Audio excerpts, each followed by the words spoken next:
माझी जातीचे मज भेटू कोणी आवडीची दनी पेडावया आवडे जारी अंतरापासून ऐतिहाचे मनी अर्थ माझे तया लागी जीव होतो कासावीस तया लागी जीव होतो कासावीस पाहतील वास नयन हे सुपर हा जन्म होईल तेथून देता लिंगन वैष्णवासी तुका म्हणे तोची सुदीन सोहळा तुका म्हणे तोची सुदीन सोहळा गाऊया गोपाळा धनीवरी आवडे जाहरी अंतरापासून ऐसियाचे मनी अर्थ माझे ब्रह्मानंदम परमसुखदम केवलम ज्ञानमूर्तिम द्वंद्वातीतं गगनसदृशं तत्त्वमस्यादिलक्ष्यम् एकं नित्ये विमलमचलं सर्वादिसाक्षिभूतं भवातीतं त्रिगुणरहितं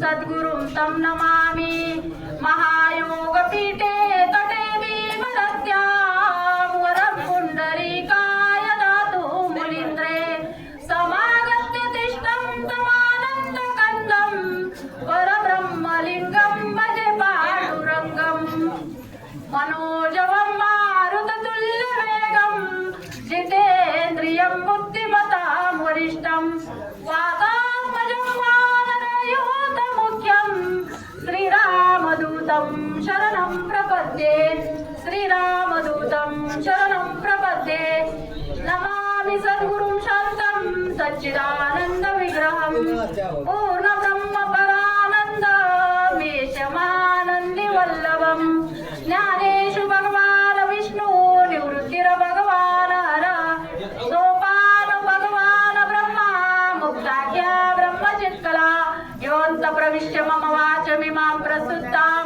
सञ्जीवयत्य किल शक्तिधरस्वधाम्नाम् अन्यौचास्तचरणश्रवणत्वगादीन् प्राणान् नमो भगवते पुरुषाय तुभ्यं माझी जातीचे मज भेटो कोणी माझी जातीचे मज भेटो कोणी आवडीची दनी फेडावया आवडी जाहरी अंतरापासून ऐसियेचे मनी अर्थ माझे प्रस्तुत प्राप्त प्रसंगी प्राप्त स्थळी प्रवचन रूपी सेवेसाठी घेतलेला अभंग संत हृदय सम्राट सकल संत कंठभूषण अनंत कृपासागर पूज्यपाद विश्व कल्याण मूर्ती विश्ववंदनीय जगद्गुरु तुकोबाराय महाराज यांचा पाच चरणाचा अकारण करुणावरून आलय भगवान पंढरीश परमात्म्याकडे करुणा भागणारा अभंग आजच्या सेवेसाठी निवडला। या प्रवचन रूपी सेवेला प्रारंभ करण्या अगोदर थोडासा परिहार देणं गरजेचं आहे। नवे नवे ते वक्त्याचं आद्य कर्तव्य आहे। आपला हा चालत असलेला पायी दिंडी सोहळा श्री क्षेत्र कपालेश्वराच्या कृपा आशीर्वादाने श्री ज्ञानोबराय तुकोबाराय यांच्या व साधू संतांच्या आशीर्वादाने आपल्या साधू संतांच्या आशीर्वादाने आपले श्रद्धास्थान गुरुवरे नानांच्या आशीर्वादाने मार्गदर्शनाने आणि सकल कपालेश्वर पंचक्रोशीतील सगळ्यांच्या भरभरून सहाय्याने आणि आपले स्वर सम्राट पैठणचे गुरुवरे पंडित बाबा आपल्या दिंडीचे विनेकरी चंद्रकांत नाना यांच्या सहकार्याने आज दरेगाव या गावी येऊन पोहोचला। या गावाचं कौतुक करावं तेवढं थोडंच आहे। खरंच त्यांचं खूप कौतुक करावं असं वाटतं, कारण ते त्यांना सुद्धा दिंडीला जायचं राहतं, पण ते आपल्याकरता ते भाकरी रांधून मग निघतात इथून। खरंच त्यांचं कौतुक करावं तेवढं कमीच आहे।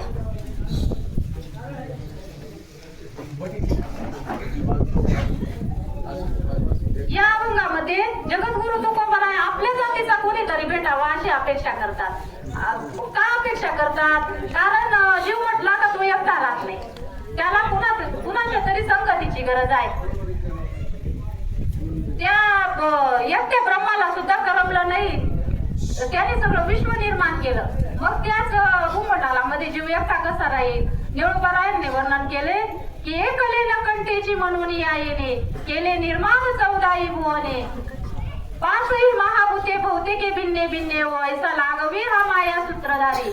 त्या एकट्या ब्रह्माला करमला नाही, मग त्याच सृष्टीमध्ये जीव एकटा कसा राहील? त्याला सुद्धा संगतीची गरज भासते। मग त्याच भूमंडलामध्ये वावरणारे आपले तुकोबाराय महाराज त्यांना सुद्धा संगतीची गरज भासते। मग ते देवाला म्हणतात की देवा मला संगतीची अपेक्षा आहे। तर भगवान म्हणतात का तुला संगतीची अपेक्षा आहे? तेव्हा महाराज म्हणतात देवा माणसाला पतन होण्याचं कारण संगत आहे आणि माणसाचा उद्धार होण्याचं कारण सुद्धा संगतच आहे।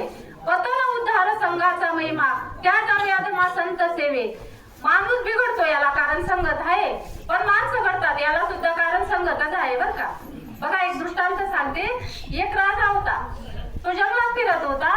उन्हाळ्याचे दिवस होते, त्याला उन्हाचे चटके बसू लागले. मग त्याने विचार केला की आपण थोड्या वेळ एखाद्या झाडाखाली बसावं, आपल्या भाषेत ऊन टाळून घ्यावं असं. मग त्याने एका झाडाखाली घोडा सोडून दिला आणि त्याच झाडाच्या बुडाला पाठ लावली. क्षणार्धात तो राजा झोपला. बघा काही पापी लोक असतात ना, त्यांना लगेच झोप लागत नाही, पण काही पुण्यवान लोक असतात ना, ते लगेच झोपतात. आमच्या वैतरणाताई सारखं, आमच्या वैतरणाताई तशाच पुण्यवान आहेत बर का.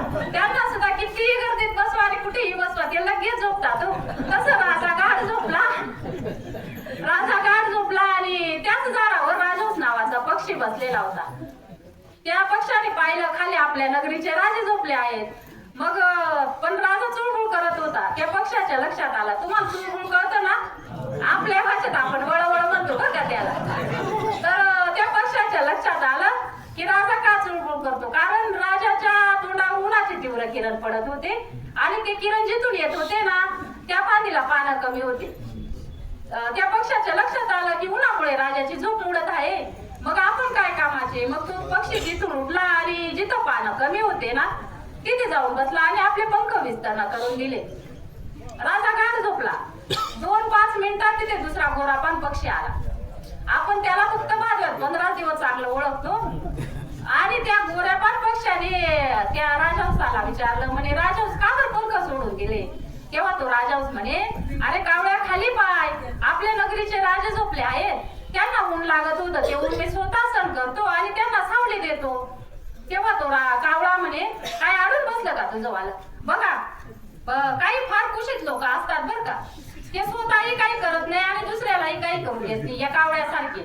तसं तो कावळा म्हणे, राजहंस म्हणे, कावळे दादा मी स्वतः ऊन सहन करतो, तुला काय त्रास झाला. तेव्हा तो राजहंस म्हणे, कावळा म्हणे घेते पंख जवळ. तो राजहंस म्हणे नाही घेणार. कावळा म्हणे घे सांगितलं ना. राजहंस म्हणे नाही घेणार, जा तुला काय करायचं ते कर.